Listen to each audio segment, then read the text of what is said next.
What a wild first night of the 2024 NFL Draft, from 6 quarterbacks going in the top 12, including Michael Penix at number 8 to the Atlanta Falcons, which I'm still scratching my head over. And not one defensive player picked until pick 15, Liatu Latu to the Indianapolis Colts. And then rounding that off with the Packers selecting Jordan Morgan at pick 25, whilst players such as Kool-Aid McKinstry, Cooper DeJean, some fan favorites, were still on the board. Yet now we go into day 2, and some of those fan favorites are still on the board. So clearly 31 other teams also passed up on selecting the likes of Cooper DeJean, Kool-Aid McKinstry in round 1 of the NFL Draft, and are still available for round 2. So I quickly wanted to do a mock draft this morning for rounds 2 and 3, as that's what's going to occur tonight. And the Packers have a ton of picks tonight. They have 4 total picks. I mean, compared to the rest of the NFC North, who both the Lions and the Vikings gave up a lot of picks yesterday to move up in this draft. And although it does hurt that Terrion Arnold fell all the way to 24 and the Lions selected him, I still honestly think the Packers would have selected Jordan Morgan even if Terrion Arnold was on the board. I released my breakdowns and my live reaction of Jordan Morgan yesterday on my channel, last night rather. So if you guys want to go check that out, you can either click the link above or just head over to my channel and you can see both videos there. To summarize, I completely understand the pick. It is what I had Brian Gutekunst doing in my latest mock, the Gutekunst mock. So I'm quite happy to get that one correct. I thought it would be during a trade down, but clearly the Packers had him valued there at 25. And I can't stand, I'm going to go on a rant here for a quick second. I can't stand the comments of he would be there in the second round or late second round. No, he wouldn't. The Packers wouldn't have selected him at 25. Jordan Morgan not only might have gone in the back end of the first round with another team either selecting him or trading up, but there were multiple rumors yesterday that the Washington Commanders were heavily targeting Jordan Morgan. Not only do they pick twice tonight before the Green Bay Packers at 41, but they very well would have traded back into the first round, late in that first round if Jordan Morgan was still sitting there. Say if the Packers said, hey, we can wait, let's go get someone else and maybe get Jordan Morgan at 41. No, Brian Gutekunst and the Packers had Jordan Morgan very high on their board. And I don't understand the comments also, oh, he's just a short arm lineman. And then in the same sentence, people clamoring for JPJ and Graham Barton when Jordan Morgan has the same arm length as Graham Barton and longer arms than JPJ. Makes no sense. Also, we have to realize these NFL GMs, they're not using a consensus big board or the PFF big board from a random website made by analysts and fans. They have their own big boards. They have their own scouts. Just because a consensus or just because a spreadsheet you saw says Jordan Morgan was the 45th ranked player does not mean he would be there at 41. We go through this every year, the ebb and flow of the draft, what players rise, what players fall, where we're all sitting here going, oh, how did that happen? It happened before the Packers pick with Arnold at 24. It's because teams' draft boards are simply different than what we see on the internet. Sorry about the quick rant. I just needed to get that off my chest. It's something that's just been bothering me. I keep seeing comments and things on Twitter that it makes my blood boil. So now let's actually get into the mock draft. So we're going to do rounds 2 and 3 where the Packers have 4 picks, and my Gutekunst mock was Jordan Morgan at their first selection, albeit a trade down. Then I went Edgerrin Cooper at pick 41, Max Melton at pick 58, Michael Hall trade up in the 3rd round, defensive lineman, and then to wrap things up, I went Cole Bishop. Now, I might not stray too far off of that. There's a few things I'm going to change here, but with the fact that, I got the Jordan Morgan correct, I think I was in the right mindset there with what Gutekunst and the Packers want to do. So I'm going to do 2 different mocks real quick in this video. One will be a slight trade up, which I'll show you the trade packages to say go and get your guy like Kool-Aid McKinstry or Cooper DeJean, because I don't think either of them fall to pick 41. We'll see what happens, but I'll do one like that, but then I'll also do one that the Packers sit at 41 and what I think actually will happen. All right, so to quickly round up, obviously the Packers go Jordan Morgan at 25, Graham Barton at 26, Darius Robinson went at 27, Xavier Worthy at 28 after that trade up with Buffalo with the Chiefs. Crazy, right? Buffalo clearly didn't like either Worthy or Pearsall, that's for sure. Tyler Guyton at 29, Nate Wiggins at 30, Ricky Pearsall at 31, and Xavier Legette at 32. So Buffalo is now on the clock at 33. And when you look at the remaining picks, up until 41 with Green Bay, I think it's in Green Bay's favor because there's 4 teams here, in my opinion, that need to go and draft a wide receiver. You have Buffalo, you have New England, you have the Los Angeles Chargers, and the Tennessee Titans. All didn't address receiver in the first round when that probably is their biggest or second biggest need on their team. And there's a ton of receivers sitting here right around this mark. A.D. Mitchell, Ladd McConkey, Keon Coleman. There's probably going to be 4 receivers taken between 33 and 41, let alone with just those teams or potential trade-up teams. So if the Packers want to go linebacker and they want to go Edgerrin Cooper, I don't really think they need to trade up for him. The only team I could see maybe going Cooper would be Buffalo at 33. That could happen if they want to wait even longer for a wide receiver.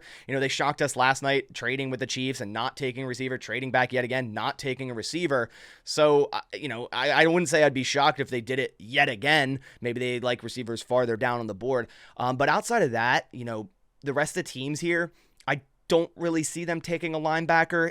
Yeah, a couple of them could, but I think they just have bigger needs elsewhere. Now, as for cornerback, because obviously Kool-Aid McKinstry, Cooper DeJean still on the board, teams that I think would definitely be on the board for a cornerback here. Buffalo's one of them. Arizona is definitely another. I think Arizona could definitely go JPJ here at 35, but they could still go cornerback if they're like, damn, Kool-Aid McKinstry's still here. Let's go get our guy. Washington as well. Washington could go interior offensive lineman like a JPJ or a Zach Frazier or a tackle here, like Kingsley Suamatia, but they could go defensive back as well. They could go a DeJean or a McKinstry here at 36. As for some of the other players available, we talked about DeJean. Johnny Newton still on the board. I think he'll be off the board very quickly at the start of this second round. A.D. Mitchell.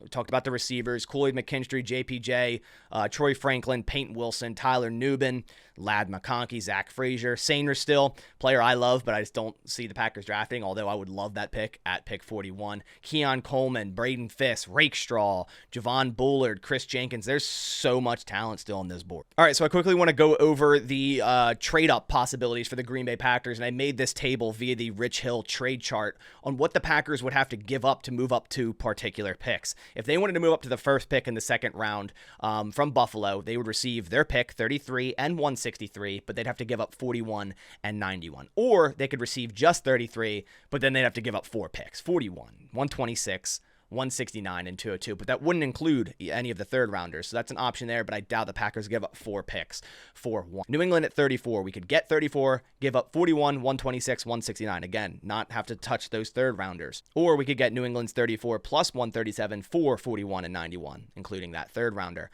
Arizona at 35, we could give up 41, 126 and 219. Washington at 36, we could give up 41 and 126. This is the one people are highlighting a lot here at 36. If they want to go up and get a corner, right, once one of them's off the board, maybe you got to trade up with Washington here, and you're only giving up your 4th round at 126. 37 with the Chargers, you'd have to give up 41, 169, and 202. 38 with the Titans, you'd have to give up 41, 169, and 219. 39 Carolina, you'd get 240 and 39, but you'd give up 41 and 169. And moving up one spot with the Commanders, you'd get 40, you have to give up 41 and 219. So there's plenty of different trade opportunities for the Green Bay Packers. If they want to move up and get a guy, say a Johnny Newton, a Kool-Aid McKinstry, Cooper DeJean, they definitely can, and it's not going to cost much. So running this simulator, the first players off the board, A.D. Mitchell to the Buffalo Bills. I don't really like the fit. I think it's going to be McConkey. JPJ to the Patriots. Hey, they could not go receiver, maybe, but it's fine. JPG nonetheless. Like, you want him to go off the board before the Packers. Cooper DeJean goes at 35 to the Arizona Cardinals. I could definitely see this happening. And Patrick Paul, probably the next best tackle on the board to the Commanders here. We know they wanted Jordan Morgan. It makes sense for them to also go tackle here.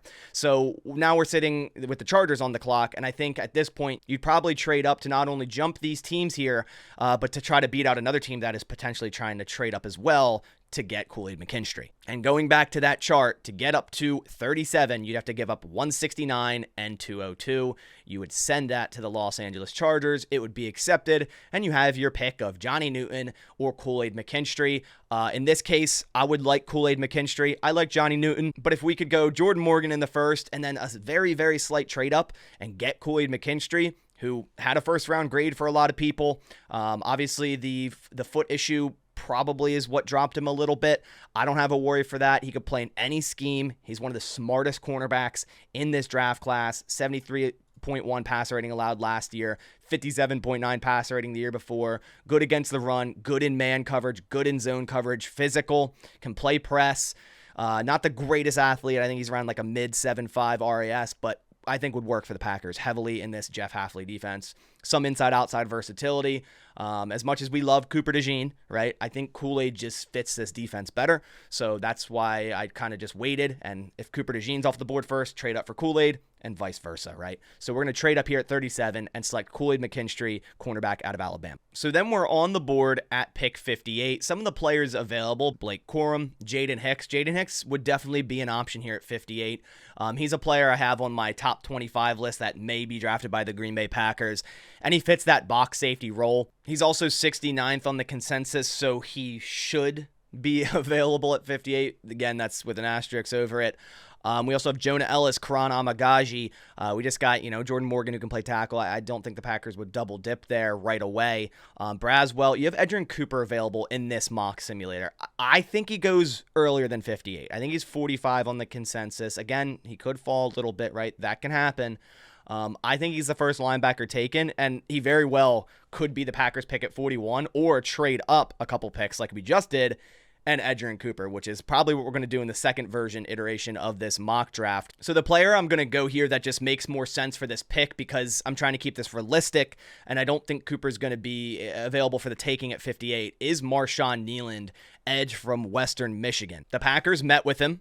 He participated at the Senior Bowl, and he's exactly what they look for in edge. Little bit on the shorter side, but has the weight, 22 years old, 89.7 grade last year with 6 sacks, great run defense, great pass rush win rate, great run stop rate. I think the Packers want to add edge. I really think they do. So as much as I'd love to go Edgerrin Cooper here, and if he was available at 58, that would be my pick. I just don't see he will. So, and again, I'm not going to go completely by the PFF simulator because, if you heard my rant a little bit earlier, it kind of goes against what I was saying. So I do believe Marshawn Kneeland will be in the range of possibility here at 58. So that's going to be our pick, Marshawn Kneeland, edge out of Western Michigan. So since we haven't got a linebacker yet, we're back on the clock at 88. And there's a couple options here for the Packers at linebacker in the third round, say if they don't end up getting Edgerrin Cooper in the second, or even Junior Colson. And some of the options are Jeremiah Trotter Jr., Cedric Gray, and Trevin Wallace. Again, don't be alarmed by this PFF ranking, right? I think all of these guys go right around pick 100. I think Trevin Wallace is a 3rd to 4th round guy. Cedric Gray, 4th round guy. Jeremiah Trotter, probably a 3rd round guy. Out of these three, the fit I see the most is Trevin Wallace with the Green Bay Packers. But I'd be intrigued with if they would take Trotter if he's on the board and Trevin Wallace is on the board. I think, later in this draft, like 126, if Wallace is there, like 100% the Packers go ahead and select him.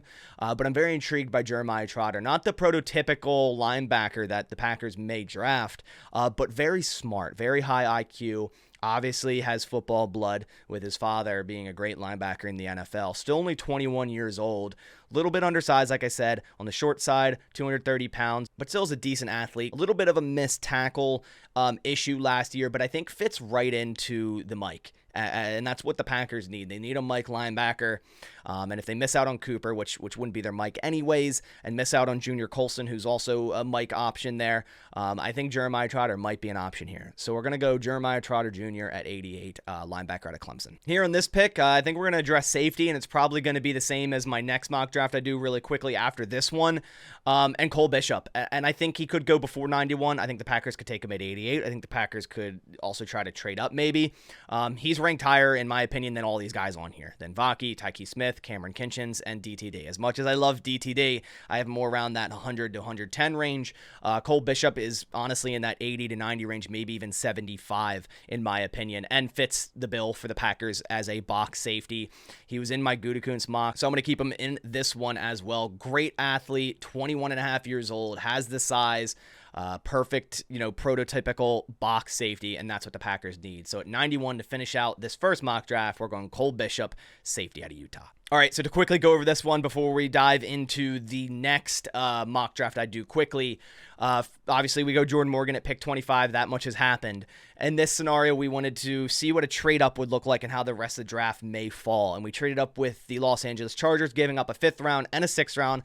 A little bit pricey. Maybe we could have waited another pick or two, but then you risk on losing out on your guy if your guy is Kool-Aid McKinstry, which we go at pick 37. I think that would be a tremendous value at 37, and all the fans that are mad at the Jordan Morgan pick would probably rejoice, right? Then at 58, we go edge Marshawn Kneeland.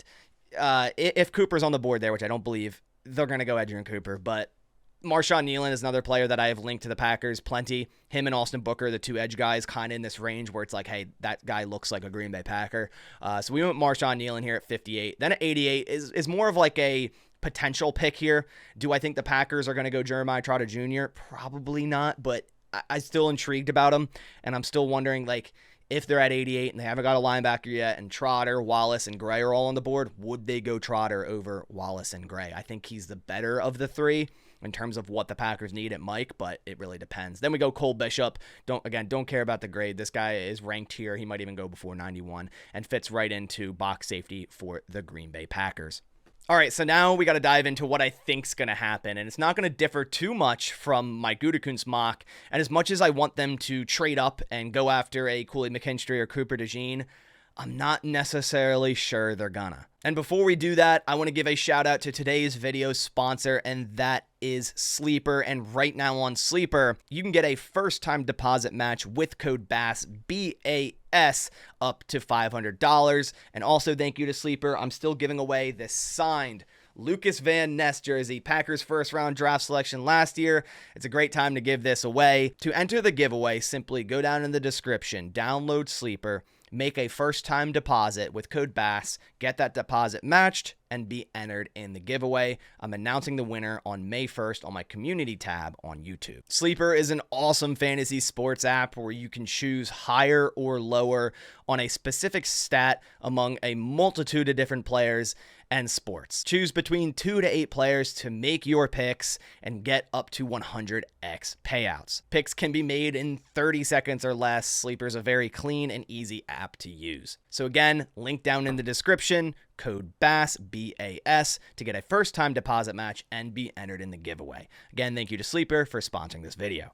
All right, so now let's dive down into what I think is going to happen tonight. And again, I'm going to stick to my guns mainly here because the Gutekunst mock I made, I was correct on the first pick. So I'm going to stick to my guns here. I'm going to trust my gut here, and I'm going to stick at 41. I'm going to see the talent that falls to the Green Bay Packers, and I'm going to stick at 41. So sticking at 41, we see what happened, right? A.D. Mitchell, JPJ, I think that was the same as the last mock. Johnny Newton goes to the Cardinals, Cooper DeJean to the Commanders, and Kool-Aid to the Chargers. So we traded up with the Chargers in the last mock for that exact reason. Maybe they go Kool-Aid, right? Kingsley Suamataia to the Titans, Zach Frazier to the Panthers, and Ennis Rakestraw Jr. to the Commanders. So here at 41, some of the options on the board. Mike Sainristil, I love. Do I think Goot drafts this guy? No, I don't. Tyler Nubin, do I think Goot drafts him? I don't. There's Peyton Wilson. There's some intrigue there. I just don't know with the injury concern and the age at 24 that they'd go Peyton Wilson here. I think if linebackers, what they're going to go here, which I think they will, I think it's going to be Edgerrin Cooper. I really think at pick 41, it's going to be Edgerrin Cooper. There is some rumblings going around that Edgerrin Cooper could go into the first round, and it might be with the Green Bay Packers. So I think 41 just really makes sense for Edgerrin Cooper. The Packers sit at 41, let some corners, receivers, Johnny Newton, offensive lineman go off the board, and take the first linebacker in the 2024 NFL Draft. He can do it all. He's definitely, there's some concerns there, but he has a lot of potential and a lot of athleticism. And I think adding him into the room with Quay Walker is a scary thought for opposing offenses. Kind of similar to Quay and the type of linebacker that he is, but I still really like him. 58 tackles last year, 90.8 PFF grade, good pass rusher. So, you can send him on pressure as well, just like Quay. Good against the run, 87.6, also good in coverage. He wasn't tasked too much with some deeper zones as a linebacker, mainly just some flat stuff, some short routes by tight ends. But when he was, tasked with that, he did decently well. The Packers have a need at linebacker. They have desperate need. They just let go of Devondre Campbell, and that's a lot of snaps. Although he was injured a lot, that's still a lot of snaps they have to replace. Moving to a 4-3 inherently has more off-ball linebackers, although they're going to be, running nickel more. Thinking of a 4-2 front with Quay and Cooper, that's scary on passing downs. You can rush both of them in double A gap. You can drop them both into zones to help cover up the middle of the field on a 3rd and 8, right? There's so much you can do with both of those guys, and it intrigues me. The Packers met with Cooper. He's a tremendous athlete. He was part of the Senior Bowl. It just makes sense. So we're going to go Edgerrin Cooper here at pick 41. This is what I think happens. So I paused it here at 50 because although we didn't trade up in the beginning of the second round to maybe go get a cornerback, I think they could still trade up for another cornerback, and it's actually going to be the same cornerback I selected in my Gutekunst mock. And to trade up with the Eagles here, who also own a pick at 53, already drafted their defensive back in Quinyon Mitchell. Great value for them, by the way. So it kind of makes sense as a trade partner here as well. You'd swap 50 and 58. We'd give up 126 and 245. So if you do that trade, some of the players on the board in terms of the PFF simulator, Lad McConkey, I say there's no way he's on the board at this point. Adiza Isaac, Keon Coleman is definitely intriguing. Again, I think he's off the board at this point as well. Braden Fisk, Javon Bullard is definitely a safety that intrigues me for the Green Bay Packers and very well may be their pick for the second pick in the second round. You have Chris Jenkins as well, TJ Tampa, cornerback that could technically fit with the Packers. I think he fits the size thresholds there. Jaden Hicks, but I think the cornerback that makes the most sense would be Max Melton. He's kind of right around this mark, 50 to 55. On the consensus big board, again, it doesn't mean everything. He could go earlier, he could go later, but this is kind of where the area is. And, TJ Tampa, a lot of people might say, is the better pick here or would be a better option here. But I think they really will be intrigued by Max Melton's athleticism. Brother of Bo Melton, part of the Senior Bowl. Has inside-outside versatility, mainly played outside at Rutgers, but I think, could definitely be a nickel corner at the NFL level. Allowed a 65.7 passer rating last year, had 3 interceptions, only allowed 24 receptions on 44 targets, 5 forced incompletions, 6 coverage stops, good coverage grade, above average man coverage grade, above average run defense grade. So I'm going to stick with my guns in round 2. With what I had with the Gutekunst mock, and that is Edgerrin Cooper at the first pick. And it's slightly differ here with a little bit of a trade up. Do the Packers have to do that? Maybe not. Tampa has a 6.35 RAS, whereas Bo Melton has a 9.09. So in terms of what the Packers like, we know they like athletes. So we're going Max Melton here at pick 50, cornerback from Rutgers. Here, pick 88, it's going to be short, sweet, and simple. And although I've selected him at 91 in the previous mock in this video, I'm going to select him here at 88, and it's going to be Cole Bishop. So this is going to be the same as the other one and stay the same as my Gut mock. So I'm sticking to the guns as the Gut mock had. I'm going to switch up one more thing, and I didn't trade up here for Michael Hall. It recently came out that Colby wouldn't actually put on weight, and he's remaining at defensive tackle, so that room is very stacked. Would the Packers spend a premium pick, also trade up for someone like Michael Hall? I honestly think that the Packers could go Michael Hall with like one of their second-round picks. They always draft for the future. Kenny Clark, not extended yet, but that's neither here nor there. And I'm going to go Cole Bishop here. Again, I already talked about him, so don't have to talk about him too much more. Here at 88, I think it's good value. The safety room needs talent, like depth and talent 100%. So I'm going Cole Bishop, safety out of Utah, here at 88. Then here at 91, I'm going to stick to my original guns and go with Dominic Pooney. In my Gut mock, I was mentioning that I kept saying Dominic Pooney to the Packers, and then I'm not going to do it here because it would just be funny that if it, for the one time I didn't, the Packers do end up going Dominic Pooney, and I still think they do. And here's the reason why. Dominic Pooney definitely translates into guard at the NFL. So does Jordan Morgan, in my opinion. But I think also the Packers may see Jordan Morgan as just like, hey, wherever you fit, wherever you're best at, it could be at left tackle with Rasheed Walker bumping to the right and Zach Tom moving to center. That would still leave a hole at guard. Sean Ryan, sure. But Dominic Pooney definitely lines up into guard as well. But some tackle versatility, not as much as Jordan Morgan. Actually does have longer arms than Jordan Morgan, so you might go, well, he can also play some tackle. But again, that's kind of the point. The Packers love the versatile guys. Elite agility, shuttle and three cone under 7'5". We know the Packers love that. Explosion, great. Size, good. 6'5", 303. Poor speed, that's fine just because of 20-yard split. But 10-yard split, not terrible. 40-yard split, about average as well. I do think the Packers could go Austin Booker here. I think edge out of Kansas, if they want to address edge in the first 3 rounds, which I think they might, they could definitely go Austin Booker there.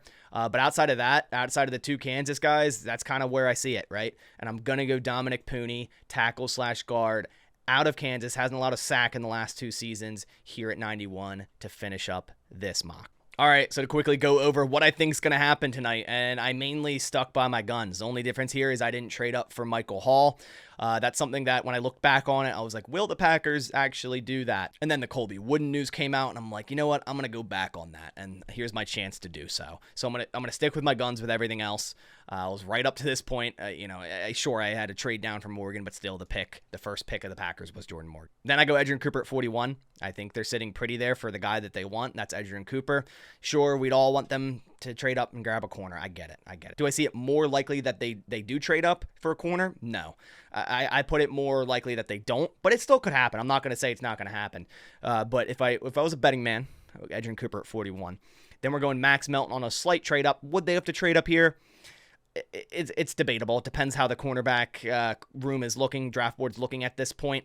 TJ Tampa may be higher on some people's boards. I just don't see the fit with the Green Bay Packers more than I would Max Melton here at 50. Then we go Cole Bishop at 88. Again, I could see him going earlier than this, but if he's there at 88, it makes sense. Box safety, great athlete, and Senior Bowl. And the same thing with Dominic Pooney, athlete, Senior Bowl, met with the Packers, versatility. So that rounds out what I think is going to happen in tonight's rounds 2 through 3 of the draft. I'll be live tonight starting at 6:45 Eastern. It was awesome to have so many people over at my live stream last night. Again, I appreciate all the support. Appreciate you guys coming by. We're going to do it all again for rounds 2 and 3 where the Packers have 4 picks. I'm super hyped for tonight. This is what I think is going to happen, but let me know what you think is going to happen down in the comments below. But I'll catch you all in the next one. Thanks for watching, and as always, go Pack Go.